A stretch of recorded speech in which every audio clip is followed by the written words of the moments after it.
Tech Sounds presenta con su permiso.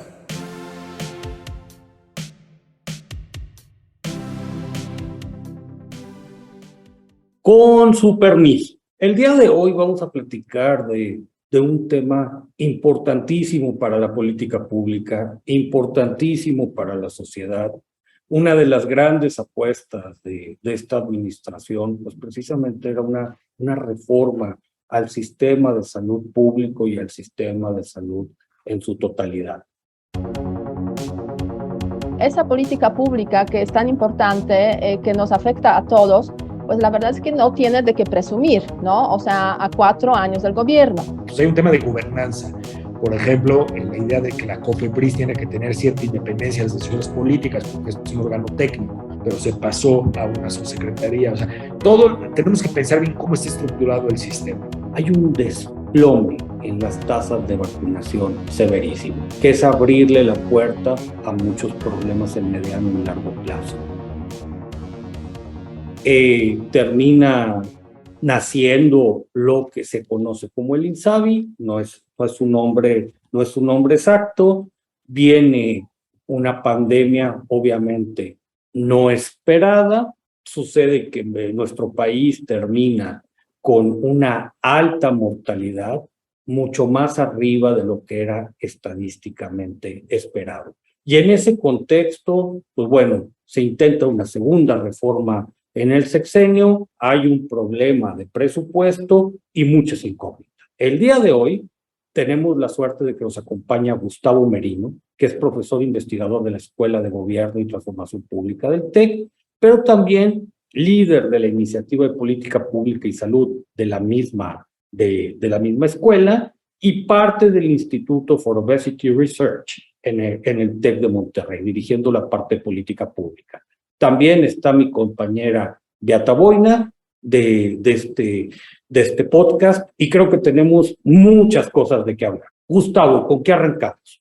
Gracias, muy bueno, Héctor. Beata, un gusto estar aquí, gracias por la invitación. Pues mira, yo creo que un punto importante es el anuncio que hizo el INEGI estos días, en el que nos muestra que entre 2020 y marzo de 2022 tenemos un exceso de muertes gigantesco.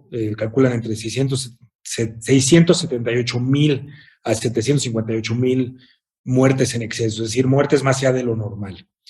Evidentemente esto refleja en parte el COVID y cómo se manejó el COVID, pero también refleja muertes por otras causas que implican pues de temas que no se han atendido bien, que se ha bajado la prevención, bajado los tratamientos, bajado las consultas, los diagnósticos, y pues sí es un tema bastante crítico, ¿no?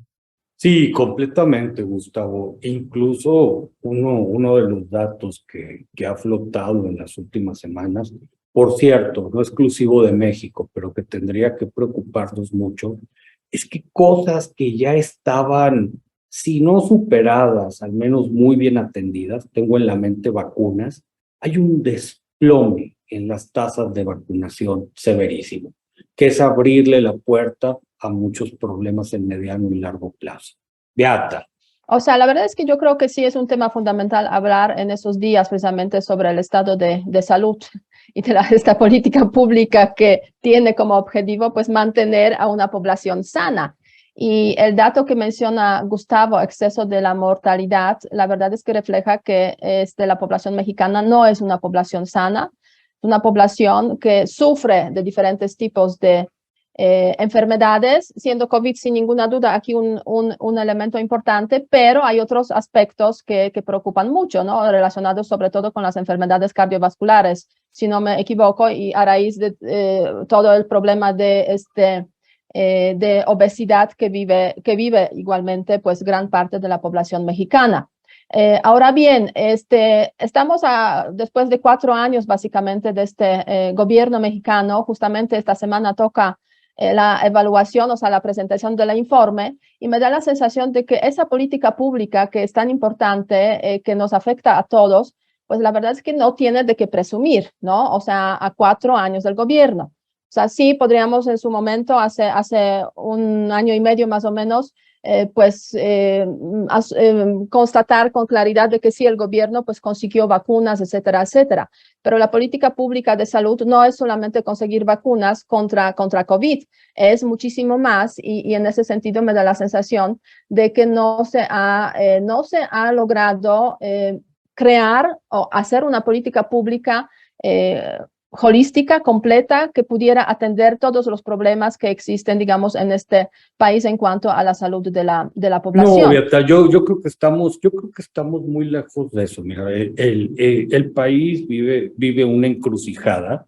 De alguna manera, y nos guste o no, se ha venido despresurizando con los famosos CAPS, que son estos consultorios adjuntos a las farmacias, que ya es todo un subsistema de salud paralelo en nuestro país. A lo mejor alguien podría ser muy cínico y decir esto es muy costo efectivo, pero, y pues un problema que he tenido oportunidad de discutir con Gustavo en más de una ocasión, esto es efectivo para trabajar enfermedades infecciosas, con otros efectos colaterales que no nos encantan. Viene la discusión que si se están recetando muchos antibióticos, que si están mal reguladas, etcétera. Pero en una población que está envejeciendo a una velocidad como la mexicana, con una transición demográfica tan acelerada que va a traer de la mano una transición epidemiológica, ¿qué tan preparados estamos para atender enfermedades crónico no transmisibles, crónico-degenerativas?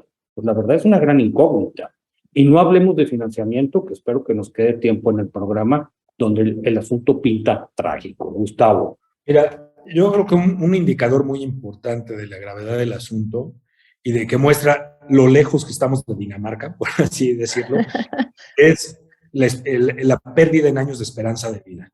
La esperanza de vida es una buena medida sobre el sistema, el estado general de la salud de las personas. Evidentemente, no solo salud, alimentación, infraestructura que permite una vida sana, agua potable, etcétera, pero pues es muy revelador, ¿no? La esperanza de vida de los mexicanos ha caído de manera significativa, de manera reciente.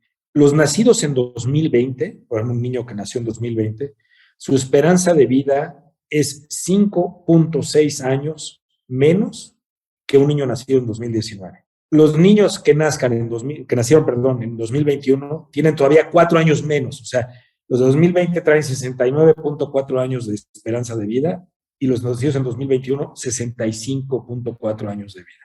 O sea, México había ido subiendo a lo largo de décadas en la tasa de esperanza de vida, todavía deberíamos haber subido más, pero pues íbamos subiendo, y esto es un grave golpe, ¿no? Entonces yo creo que es algo que resume muy bien, porque por ejemplo, la esperanza de vida es uno de los componentes del Índice de Desarrollo Humano de Naciones Unidas, porque refleja mucho. Y esto realmente es grave, ¿no? Que un niño nacido hoy tiene menos esperanza de vida y ya se acerca a países mucho más pobres que el de México, ¿no? Entonces, sí hay un problema grave, muy grave. Por ejemplo, hablabas de vacunas hace rato. Yo quería comentarles un dato, ¿no? La vacuna es quizás la forma de prevención más importante en materia de salud, ¿no? Y México tenía buen récord en eso, ¿no? Teníamos tasas de cobertura del 85%, por ejemplo, de las 4 vacunas que tienen que llevar los menores de 2 años, tenemos 85% en 2006, 35% ya había caído a 35% en 2018, pero ahorita estamos igual, no ha aumentado, o sea, 36%. Y es un tema bien importante la vacuna, ¿no? Por ejemplo, 2/3 partes de la población menor de 2 años no tiene vacuna. Por ejemplo, en el caso de tuberculosis meningea, es una enfermedad que deja secuelas neurológicas y tiene una alta mortalidad. Se puede prevenir con una vacuna BCG, pero está en desabasto, ¿no? Entonces, México ya tenía la capacidad de vacunar a la gran mayoría de nuestros niños y jóvenes. Pues ya se está dejando de hacer. Entonces, no es solo la atención al COVID, es lo que se dejó de hacer en otros ámbitos. Y por ahí tengo más ejemplos también. No, claro. Ahora, yo creo que tenemos que discutir la segunda apuesta de este gobierno. A ver, al sistema, insisto, no es un nombre, pero que se le conoce como INSABI, que era más esta cámara de compensación, etcétera, pues fue un intento fallido, nace sin presupuesto, se pellizcan algunos recursos de donde es posible, pero finalmente pues había mucha desatención. Pueden decir que pues, la pandemia fue un evento insólito. Obviamente, pues, hay otras cosas que tendrían que aclararse llegado el momento y buscados responsables. Nace este nuevo subsistema y no teníamos ni reglas de operación y se tardaron varios meses en presentarlas. Pero a mí me llama mucho la atención, Beata, que haya aquí una segunda apuesta del gobierno. Tiene mucho de ironía porque el diseño se parece más a la idea que el presidente López Obrador manejaba originalmente, crear un piso de servicios de salud basados en bienestar.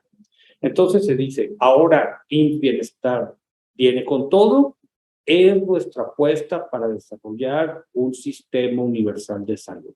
¿Cómo lo ves? No, mira, o sea, la verdad es que qué bien que hay propuestas. El problema es que esas propuestas pues aparecen cada 3 años, supuestamente se implementan y al final resulta que no funcionan. Entonces yo creo que en ese sentido la verdad es que sí me preocupa mucho y creo que es un fallo muy grave de este gobierno en ese sentido de que el gobierno llegó con la idea de destruir todo lo anterior en cuanto al sistema de salud, las bases de ese sistema de salud, proponiendo nuevos esquemas que no se han logrado implementar bien. Y a eso pues se suman obviamente nuevas propuestas que tampoco va a tener la capacidad de implementar bien. Y a raíz de eso, lo que comentaba Gustavo sobre las vacunas, faltan vacunas, ¿no? No es solamente tema de COVID, son temas de muchos otros ámbitos, aspectos relacionados con vacunas, con medicamentos. En 4 años, el gobierno mexicano no logró crear un sistema que fuera eficaz en cuanto a la importación, a la llegada de los medicamentos de las vacunas a México. ¿Por qué no lo logró? Porque yo me acuerdo que cuando empezó este gobierno en 2019, primero lo que se hizo es básicamente bombardear todo el sistema relacionado con COFEPRIS, registros de medicamentos y impedir la llegada de, nuevos medicamentos o no dar permisos para la llegada de nuevos medicamentos. Empezaron nuevas licitaciones, digamos, nuevos sistemas de licitaciones que se han estado implementando básicamente cada año una nueva propuesta en cuanto a las licitaciones. Y seguimos después del 4º año con esos escasez de medicamentos, falta de medicamentos. Muchos podrían decir, no, es que los demás han bloqueado, digamos, sus espacios, sus territorios para mantener en sus espacios los medicamentos y por eso no es posible importarlos o no es posible, digamos, ese comercio internacional. Que ahí hay un problema de medicamentos muy serio, claro. Ahora, Gustavo, a ver, en todo este nuevo sistema, el rol de los gobiernos subnacionales, ¿cómo lo ves? El rol es muy importante. Mira, tenemos que entender, uno de los temas que venimos acarreando desde siempre en nuestro sistema de salud es que es un sistema fragmentado. Tenemos la provisión por parte del gobierno federal, la Secretaría de Salud, la que proveen los gobiernos subnacionales, los estados, típicamente a población abierta, los que están cubiertos por seguridad social, IMSS, ISSSTE o ISFAM, y pues los que se atienden en el sector privado, ¿no? Nunca se ha resuelto ese tema y creo que el propósito correcto era avanzar hacia un sistema de seguridad, de protección social universal, que todo es una cobertura universal de los servicios, ese es el espíritu que decía el presidente, y está bien. Pero el problema es que no ha habido un plan adecuado para eso. O sea, se destruyó, o sea, pero perdón que te interrumpa, ¿tú te imaginas este sistema universal de salud mexicano definitivamente como federal? No, yo lo que creo es que si hay un rol en un país tan grande como México, sí debe haber un rol importante para los gobiernos subnacionales. ¿Por qué? Porque es hasta una cuestión práctica de cómo dar los servicios. Pero tienes que tener un sistema bien articulado. El problema es que mantenemos la fragmentación, no se articula bien, y los cambios que hubo, por ejemplo, con la creación del INSABI y luego el IMSS Bienestar y ahora este nuevo mecanismo que se anunció y que no sabemos bien en qué consiste, no está claro cuál es el rol de los estados. Pero ojo, los estados tienen responsabilidades en la Constitución, en sus leyes, en materia de salud. Entonces tenemos que tomarlo en cuenta y tiene sentido, porque los problemas varían de región a región, la capacidad de acción también tiene que ser rápida y eso implica rol local. Entonces, nuevamente, el problema está en que se crean los planes con el propósito bonito, correcto de universalizar, pero sin una planeación hacia cómo debe verse el sistema al final y cómo podemos llegar a él. Digo, el hecho de que tengas que cambiar tantas veces el sistema dentro de un mismo gobierno, pues refleja que no está funcionando. Además, digo, y para la gente que nos escucha, con una peculiaridad, ¿no? Yo creo que hay que entender que en un país tan complejo como esto que describía Beata y lo que nos comentaba Gustavo, subsisten muchos tipos de sistemas y hay unos que por su naturaleza pues abarcan a todo el país. Pensemos en IMSS o pensemos en ISSSTE. Y luego tienes a la Secretaría de Salud como rector del sistema, pero sin los fierros. Y se espera una responsabilidad de las entidades federativas, pero pues con un montón de vacíos legales, particularmente lo que tiene que ver a financiamiento, de repente no necesariamente en provisión. Y bueno, ahora, ustedes díganme, le abrimos la puerta a este eterno debate de si todo el mundo debe de pagar cuotas, unos sí, unos no, nadie debe de pagar cuotas. ¿Cómo diferencias entonces pues la provisión? ¿Qué piensas? Mira, es un tema complejo, obviamente, o sea, cómo garantizar que el sistema funcione, ¿no? Porque al fin y al cabo se trata de tener medios suficientes, recursos suficientes para que el sistema de salud, una política pública de salud que es cara en general, pues en todos los países y se va encareciendo conforme se va envejeciendo la población, pues cómo garantizar efectivamente que pueda funcionar. O sea, yo creo que sí hay obviamente la necesidad de que todos aporten a ese sistema, ¿no? Y en ese sentido, pues yo creo que hay muchos modelos de diferentes partes del mundo. Ninguno funciona bien, la verdad. O sea, a no ser que sean los países escandinavos, donde los impuestos rozan 40, 50, hasta 80% impuestos sobre la renta y todos pagan los impuestos, entonces el sistema funciona bien. Pero la verdad es que sí tiene que haber contribución y tiene que haber, por una parte y por otra parte, pues también una mayor formalización de la población, que ya es otro tema, otro problema, ¿no? Porque si en un país 60% de la población vive en la economía formal, entonces, ¿cómo les obligas a que paguen, digamos, sus cuotas? O sea, es imposible, ¿no? Básicamente. Entonces, hay contradicciones aquí en México que es muy difícil solucionar realmente y tampoco se pueden como aplicar totalmente los modelos que vienen de fuera porque pues muy pocos países, digamos, que podrían ser modelos, hay un número tan elevado de la población que no trabaja, digamos, no está formalizada, no trabaja en sectores de economía formal. Pero yo creo que sí, el tema de contribuir para que todos puedan realmente usar los medios que da esa política pública, pues es importante, ¿no? O sea, eso sí es relevante. Y también hay otro tema que aparece aquí, hasta qué punto el problema de la política pública de salud mexicana es la escasez de recursos o la incapacidad de implementarla. Y probablemente tengamos una mezcla. A ver, para la gente que nos escucha, el sector público mexicano en su totalidad gasta como 2.4, 2.5% del PIB. Si nos comparamos con países de renta media, pues la verdad es que es muy poquito. Con algunos, incluso no es que haya una diferencia de 30, 40%. Si nos comparamos con un país como Argentina, estructura poblacional similar, PIB per cápita similar, pues gasta el sector público mexicano una tercera parte de lo que gasta el sector público argentino. Gustavo, ¿cómo perfilamos esta discusión con rumbo al 24? ¿Por dónde ves que vaya a desahogarse? En términos generales, lo que necesitamos es asegurar un sistema de cobertura universal, o sea, que lleguemos, y ojo, no es solo un piso mínimo como lo que ofrecía IMSS Bienestar, no me refiero a IMSS Bienestar en la propuesta del presidente López Obrador, sino En el IMSS Bienestar pues ofrecía un piso muy bajo de servicios de primer nivel y poquitos de segundo nivel. Y dado que estamos en una transición epidemiológica con pues ya problemas crecientes de enfermedades, incluso muchas no transmisibles, caras, pues tenemos que pensar y que requieren atención especializada, tenemos que ir a avanzar hacia allá. El Seguro Popular un poco trataba de hacer eso diciendo, tenemos el sistema, tenemos los que tienen seguridad social por estar en el sector formal y a los otros les vamos a crear un mecanismo que les dé ciertos servicios que fueron aumentando y que esté financieramente sólido eso para poder pagarlo. Ese es uno de los caminos, ¿no? Y de hecho, pues fue relativamente exitoso, pasó de una carencia de servicios del 38% en el 2008 a 16% en el 2018, no solo 16%, la mitad tenían carencia de servicios, ya volvió a subir a 28.2%.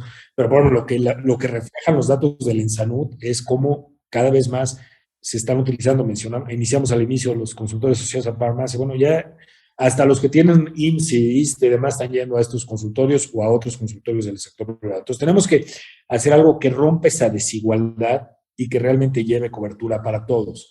Y tiene que ser una opción de largo plazo porque tú lo sabes muy bien, Héctor, tenemos la transición epidemiológica que mencionaba Beata, pero también los costos son de muy largo plazo. O sea, tenemos que hacer las reservas que nos permitan fondear esto a largo plazo.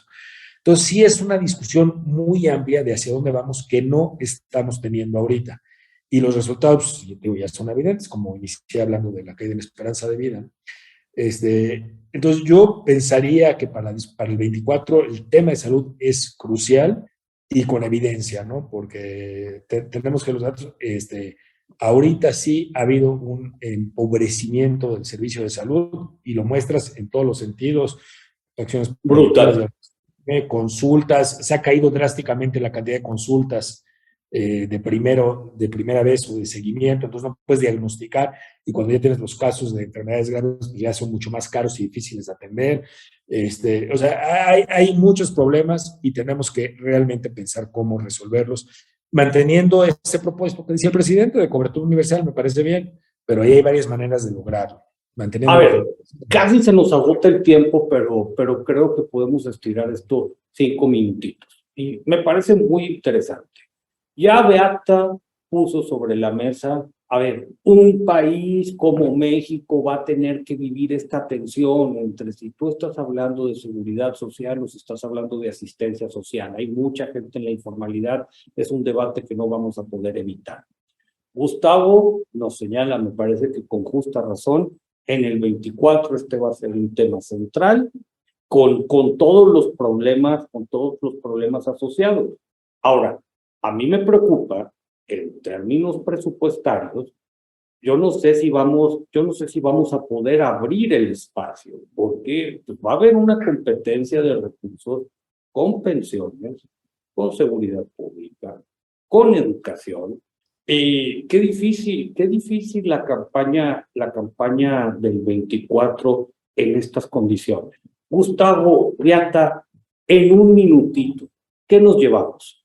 Beata. Mira, yo creo que en ese contexto me da la sensación de que la población empezó a dejar de tener confianza en el sistema público de salud. Por eso busca obviamente mecanismos alternativos y a raíz de eso pues surgen pues otras redes de apoyo que son relevantes.